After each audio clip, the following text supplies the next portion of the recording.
In-depth coverage of the top stories and breaking news when it happens. News Radio 1080 KRLD.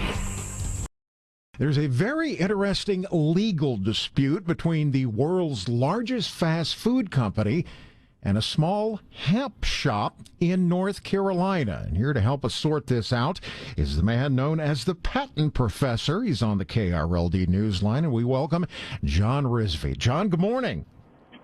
Good morning. Pleasure to be here. Good to have you. So explain to us what's going on here. You've got McDonald's on one side and this little CBD and hemp shop on the other side. What's the conflict? Yeah, so this CBD, and they have smokable hemp flowers, and they sell CBD gummies, and they tried to file a registration for a trademark for McHemp. And the way trademark registrations work is there's a 30-day time period where anybody that believes that they're going to be harmed by the trademark gets to oppose. So clearly, McDonald's is not happy with the trademark filing for McHemp, and they are opposing.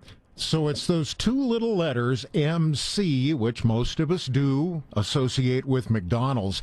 John, do they basically claim to own anything commercial that starts with MC?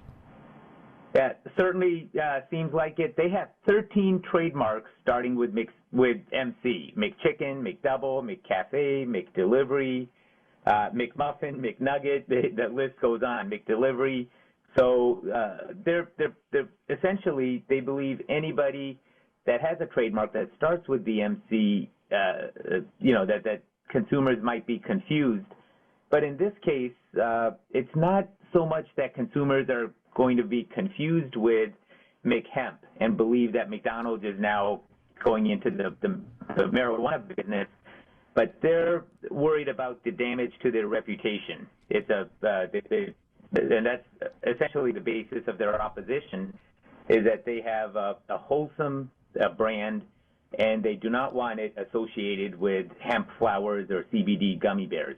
So in your opinion, John, does McDonald's have a strong case here, and maybe should they just lighten up a bit?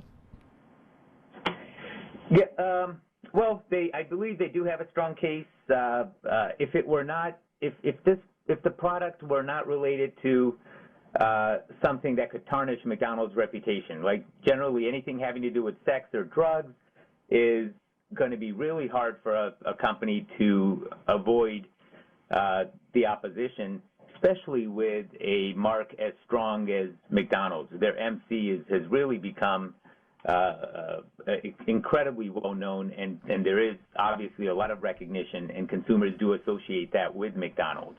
It is a very interesting story. John, thanks so much for helping us sort it out. That is the patent professor, John Rizvi.